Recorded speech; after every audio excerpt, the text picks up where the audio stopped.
Hi, and welcome back to the Sugar Bear working videos. We're on block 4 this time, and it is Imani. There's Imani. And I got a little bit of a mess going on.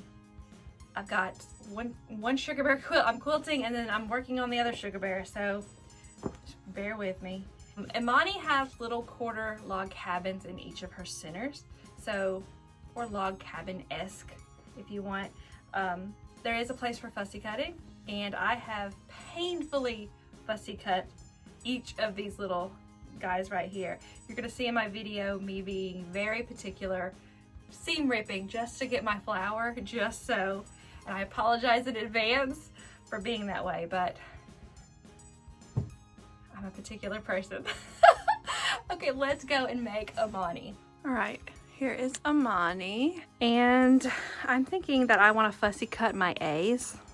So this is the only fabric that I have that has some fussy cuts, but I think I want to fussy cut, this right here. It's the same thing that I did for my cornerstones too, my cornerstone too. So I think I'm going to do the same thing. I get out my ruler and then sit here and fussy cut each of those. And then for B fabric, I just want to get it, I just want a contrasting fabric. Again, I think this one. I think I should use probably this one because I don't think anything else is going to contrast enough in my little quarter log cabins. I really want to use this fabric in something, but I guess it'll just have to wait. Let's see. I don't have a lot of this left. That, when starting with 10 fabrics, is making things really, really tough for me. Let's see. Yeah, I've got another piece right here.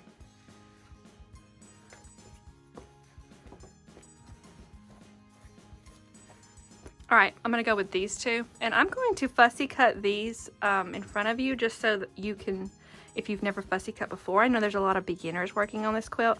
In case you've never seen anybody fussy cut, I'm gonna do it right here in front of you. So one thing to think about is that when you fussy cut, you end up wasting a lot of fabric.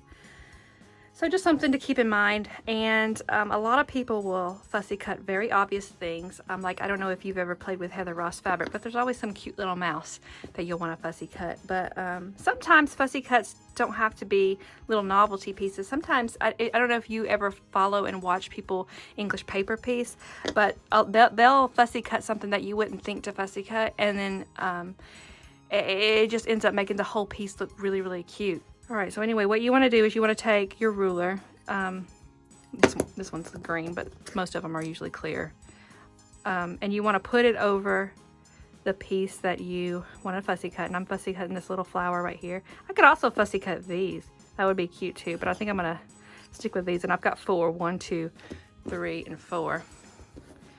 So what I'm going to do is that your ruler usually has a very center mark. And you want to put that mark right into the center of what you want to fussy. So just like that. And you just have to be kind of careful what you do. And some people call this making Swiss cheese out of your fabric, which makes a lot of sense because your fabric, this is hard to do without turning this fabric. All right. Uh-oh. All right, so there is one sweet little fussy cut. And then I would just move to the next piece on the fabric and do the same thing. So you see how it's wasteful. I mean, I'm chopping my fabric up into little bits, but it's gonna be worth it for the block.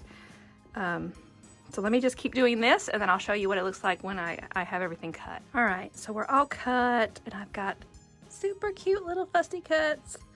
And let's go ahead and lay out our centers. And just something to think about when you're fussy cutting and you've got a directional print happening. I don't want these blocks to end up, I don't want these squares to end up like this on a quilt. I want them to end up like this, and that is very particular, but I'm not going to be happy with it looking like that. So I'm going to do what I have to do to get it to look like this, and that means that I'm going to have to lay each of these little sections out instead of doing my basic chain piecing, I want to do some very mindful chain piecing. And once you have these pieces laid where you want them, so we want this fabric kind of wraps around this square. So it should look something like this.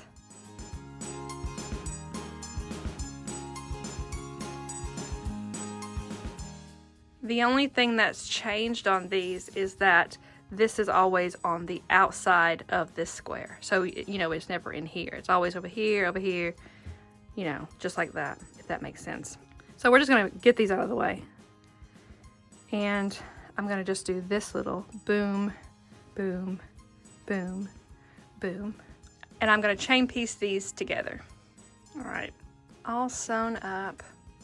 And I'm just going to set their seam just like that, and I want to get these back in the right position.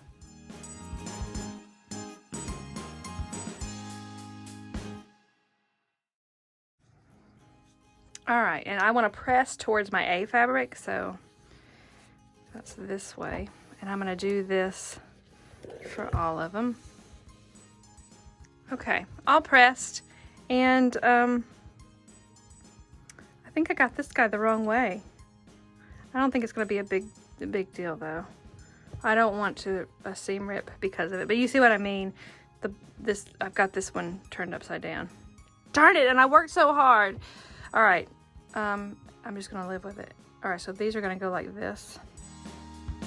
So even with me being careful, I still made that mistake, but it happens, and I don't think most people would even notice.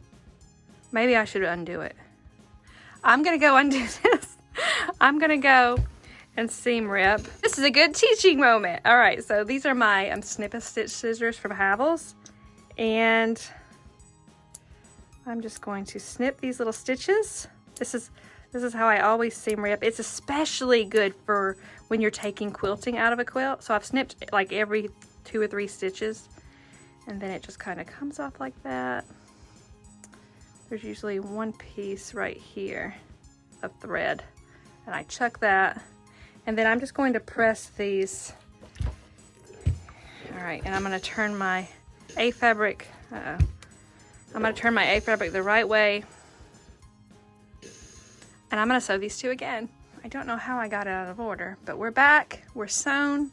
Let's set my seam and repress to the A fabric. All right, that may have seemed absolutely ridiculous to some of you, and I know it was ridiculous of me, but I have to do what I have to want, or that would have bothered me forever. Such a tiny little thing, but I noticed it, so there it is. All right, so now what we want to do is we want to sew these 2 pieces together on each of these. So I'm going to go like this. All right, and I'm going to go sew them all together. All sewn, and I'm just going to set these seams and get the claws made. All right, so I've starched these, and now I'm just giving them another little press. And my new iron came in. Woo! And I was talking about it, and then somebody told me that their iron, the manufacturer says to use tap water. So apparently all irons are different. So when I say distilled water, that is for the Chi.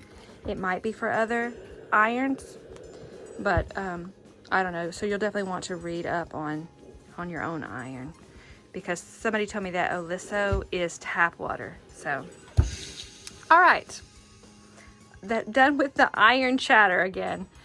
Let's get these put in their positions. So, yes, and I'm using my flour, you know, to, wait a minute.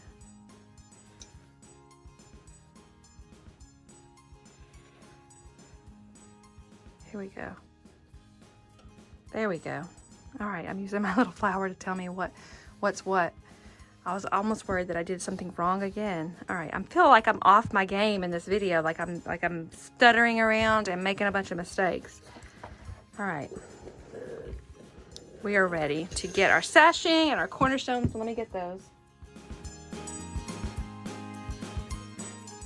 Oh, another pretty block.